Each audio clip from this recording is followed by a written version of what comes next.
All right, game two of the Skull for the Skull's Throne tournament here. Flying Taco versus Hadres. In a bit of a turn of events from the last game, Flying Taco will be taking over as the Lizardmen, and Hadres will be playing as the Dark Elves.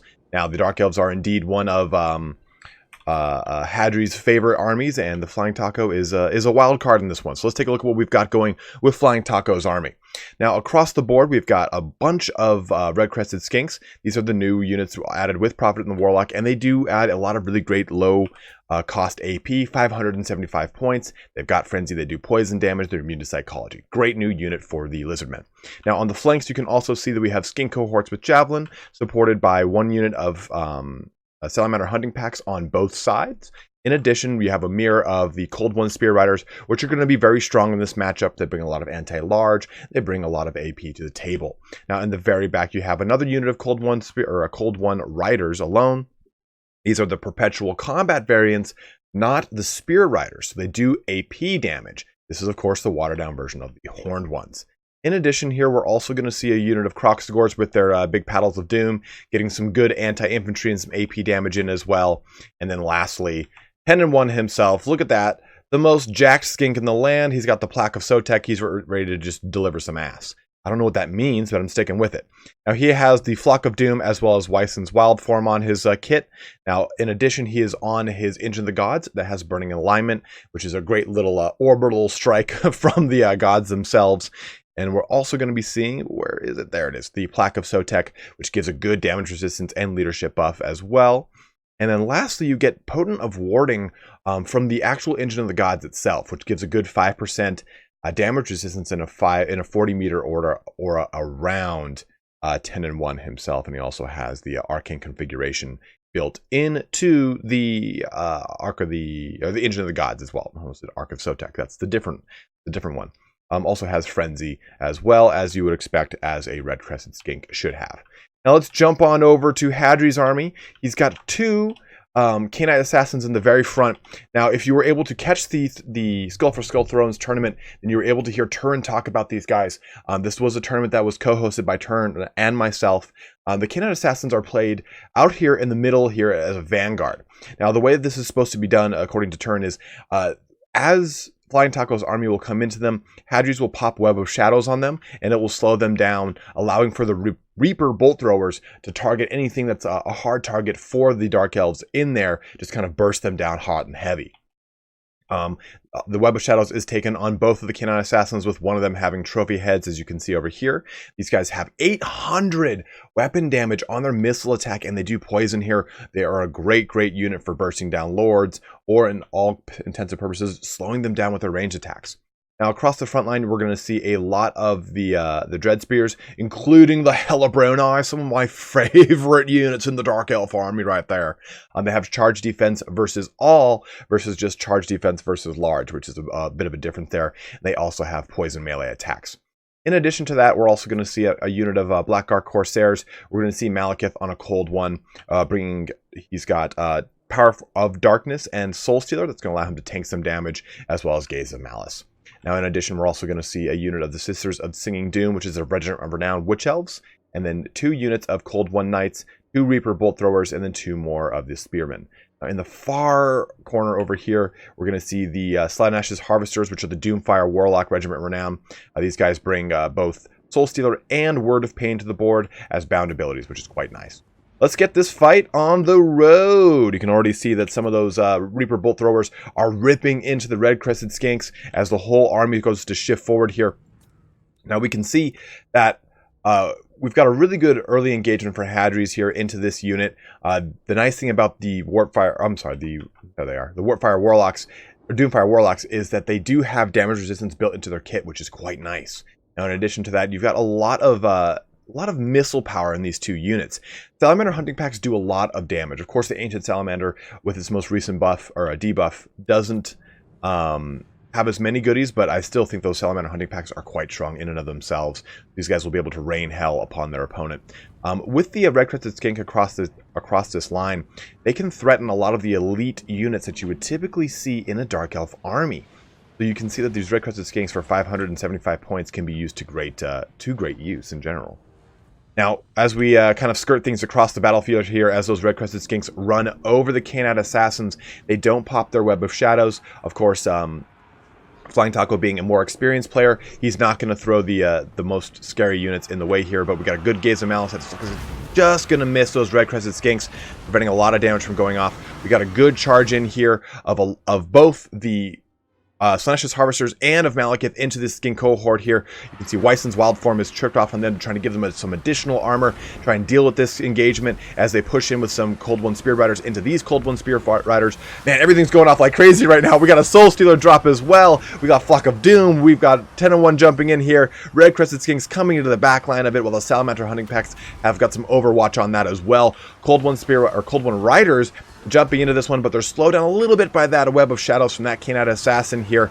Malekith trying to get a good purchase on this combat here as he kind of skirts away, and both the Canine assassins are coming in to relieve this force. Let's jump over here to the rest of the army and the rest of the engagement. We can see that the red crested skinks have hit into the Hellebroni on this front, and that they have hit over here into these two units of Dread Spears. These units of Dread Spears falling back to support their Reaper Bolt Throwers as these units of red crested skinks wrap around. Cold One Knights dueling other Cold One Spear Riders on this side. But, man, those Salamander Hunting Packs are just making short work of this unit of Dread Spears here. You can see them just chunking them apart. Sisters of Singing Doom trying to get in there. Really, the big battle here is right here. The Canine Assassins are on top of 10-1. Web of Shadows and Assassin's Trophy has been tripped off on him. Weisson's Wild Form is being used as well to kind of mitigate some of those debuffs on him. And then you can see Cold One Spear Riders and Cold One Riders jumping in on this fray to try and relieve 10-1, the Jack Skink, as he gets around. Keep in mind, Flying Taco is up 1-0 in the series so far. So this is the second game. This should kind of tip the scales a little bit to try and get some momentum up for Hadres. We'll see how that kind of goes for him. The Reaper Bolt Thrower is still just chunking out damage into 10-1 here. Flying Taco using the Salamander Hunting Pack and getting them into melee here. The Salamanders still have a pretty decent melee capabilities. Not the best, but they can really hold their own. And against simply a Reaper Bolt Thrower's crew, they're going to do just fine. Getting those Croc scores in there with their Doom Paddles, they're going to just go and smack Malekith around here. They've got plenty of mass, so they can negate a lot of charges. A lot of the things that the majority of the Skink army does not have. So good use on those Croxigors for Flying Taco. But you can see here that 10-1 is very, very low. He's got one Canine Assassin that's buckled down with the Salamander Hunting Pack, and he's got another one that's surrounded with plenty of death around here, and he's trying to squeeze him out of that engagement. The Salamander Hunting Pack's over here, giving a lot of Overwatch fire into these Dread Spears and to help out with the Croxigors on Malekith. Now, Malekith is a large creature, not a small creature, so the anti-infantry bonus for the Croxigors is going to be a little mitigated here, and they're actually suffering some friendly fire from those Salamander Hunting Packs. Dread Spears getting on to 10-1 here to try and do some damage to him, but for the most part, Hadres' army is in ramshackles. He does have this unit of Sisters of the Singing Doom, which can, if he gets it on 10-1, can rampage him, but he has this unit of Reaper Bolt Throwers, which are just now online. Flying Taco realizing that, getting his Red Crested Skink into them as fast as possible, but trying to shut down all the tools that Hadres can bring against him. Malekith kind of trying to chase after the Jack Skink himself. He's got Weissons on him, but he's also got Trophy Head on him as well. But he's skirting out of that conflict as quickly as he can. The balance power is still at 50% for this engagement. You can see that the majority of the Red Crested Skinks are kind of getting wiped off. You've got one unit of pretty much full health over there. That's looking pretty good. He's got his Salamander Hunting Pack, which are still both heavily online and at good ammunition still. And for the most part, Hadres is down to his Assassin, Malekith, and this unit of Sisters of the Singing Doom. This does not spell... doesn't spell correctly. That's not even a term. Sisters of the Singing Doom, though, getting focus fire here. They've got Flock of Doom popped on them, which is really good. And maybe, Engine of the Gods just missed his Doom Ray, trying to rake up some final kills. Now, Flock of Doom is really great here on the Sisters of Singing Doom. They have got very low natural armor at only 5, and Flock of Doom does a lot of damage to lightly armored things. But I think for the most part here, Flying Taco is going to pull ahead on this one, and he's going to be able to neutralize Hadres' remaining forces, as you can see, it's just simply Malekith here, as he just kind of gets circle beat in the corner there. And even 10-1's jumping in on it. He doesn't care. He knows that he just has to he's got to put a nail on this one. Ooh, Gaze of Malice just kind of ripping through, just missing that those Red Crested Skinks, not the Black Ark Corsairs. And it looks like Flying Taco will pull ahead in this engagement. Take a look at that post-battle report.